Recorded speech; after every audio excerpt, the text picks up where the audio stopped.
क्या आपने कभी सोचा है कि आप आयुर्वेद की दिनचर्या को 1 महीने तक लगातार फॉलो कर लें तो आपके जीवन में क्या क्या बदलाव आएंगे। मेरी यह वीडियो देखने वाला भाई कोई ना कोई एक्सरसाइज जरूर करता होगा, लेकिन आपको जानकर हैरानी होगी कि जो एक्सरसाइज आप कर रहे हो वो अगर आयुर्वेद के नज़रिए से सही तरीके से करो तो आपको 10 से 20 गुना अधिक लाभ मिल सकता है। आपका शरीर और अधिक बलशाली, मजबूत और सुंदर बन सकता है। आज के आयुर्वेद की दिनचर्या मैंने आप लोगों के लिए खास आयुर्वेद की पुस्तकें पढ़कर बनाया है। अगर आप लोग आज की वीडियो में बताई गई दिनचर्या को पूरा पालन करते हैं तो भविष्य में बीमारी नाम का शब्द आपके जीवन से हमेशा के लिए गायब हो जाएगा, इसकी मैं गारंटी लेता हूँ। आप अपने घर वालों को भी इस वीडियो में दिखाकर उनका भी भला कर सकते हैं। सबसे पहले हमारी दिन की शुरुआत ब्रह्म मुहूर्त में उठकर होगी।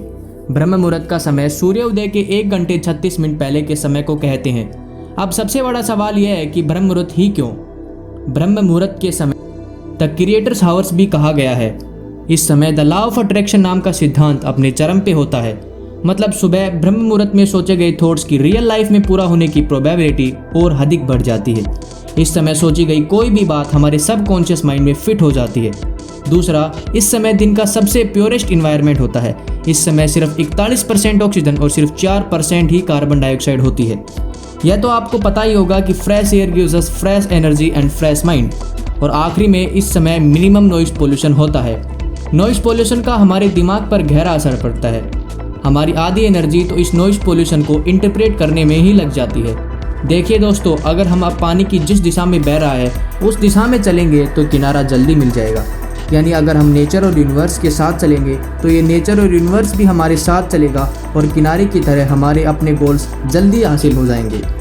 तो आज से अपने आप से वादा करें कि कुछ भी हो मैं ब्रह्म मुहूर्त में ज़रूर उठूँगा। अब मैं आपको ये भी नहीं कह रहा हूँ कि आपको सुबह 3 बजे ही उठ जाना है। आपको ये देखना है कि जिस टाइम आपके घर सूर्योदय हो रहा है आप उससे कम से कम 1 घंटा पहले उठ जाएं।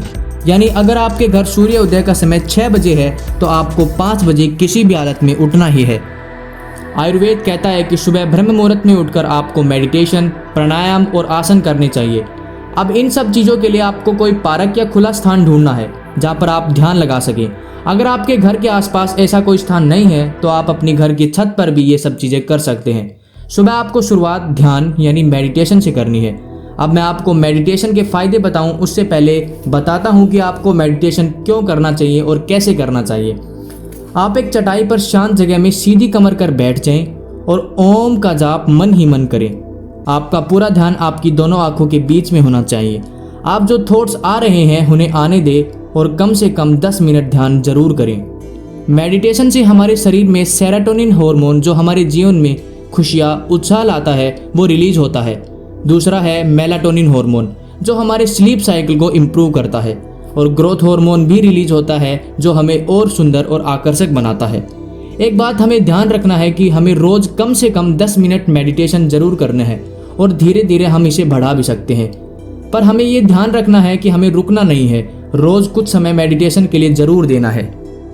मेडिटेशन और ध्यान के बाद आप प्राणायाम जैसे आप कपालभाति से शुरू करके अनुलोम विलोम, भस्त्रिका, भ्रामरी, उज्जयी, शीतली प्राणायाम कर सकते हैं। यह आपको कम से कम 20 या 30 मिनट करने हैं। उसके बाद आपको कुछ आसन करने हैं। आसन करने से पहले ये ध्यान रखें कि आपको कुछ सूक्ष्म व्यायाम जरूर करने हैं। उसके बाद आप सूर्य नमस्कार, पंडुकासन, पादम पश्चिमोत्तानासन, सर्वांगासन, मयूरासन और शीर्षासन कर सकते हैं। सुबह व्यायाम व आसन के बाद आपको थोड़ी देर अपने शरीर को ठंडा करना है। सुबह सुबह अपने दांतों को साफ करने के लिए आप नीम की दातुन, बबूल के दातुन या पीपल की दातुन कर सकते हैं। वैसे हमारे यहाँ नीम की दातुन आसानी से मिल जाती है और हमारे आयुर्वेद ग्रंथों में भी दातुन करने के लाभ कुछ इस प्रकार लिखे हैं।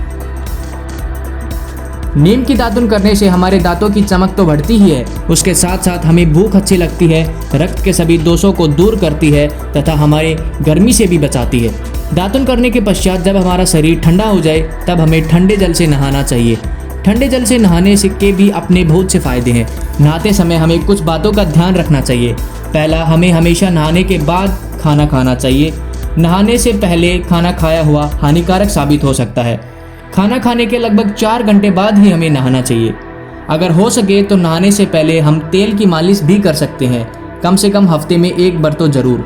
आयुर्वेद में इसे अभ्यंगा कहते हैं। नहाने के बाद हमें एक अच्छा नाश्ता लेना है। नाश्ते में जितने अधिक मात्रा में अंकुरित चीज़ें होंगी उतना ज़्यादा हमारा लाभ होगा।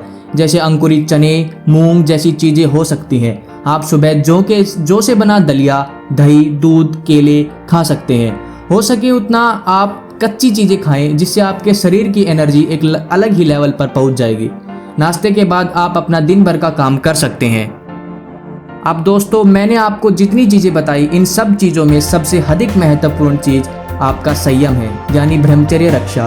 हम सब अपने दादा, परदादा और पूर्वजों से एक बात सीख सकते हैं, वह है संयमता।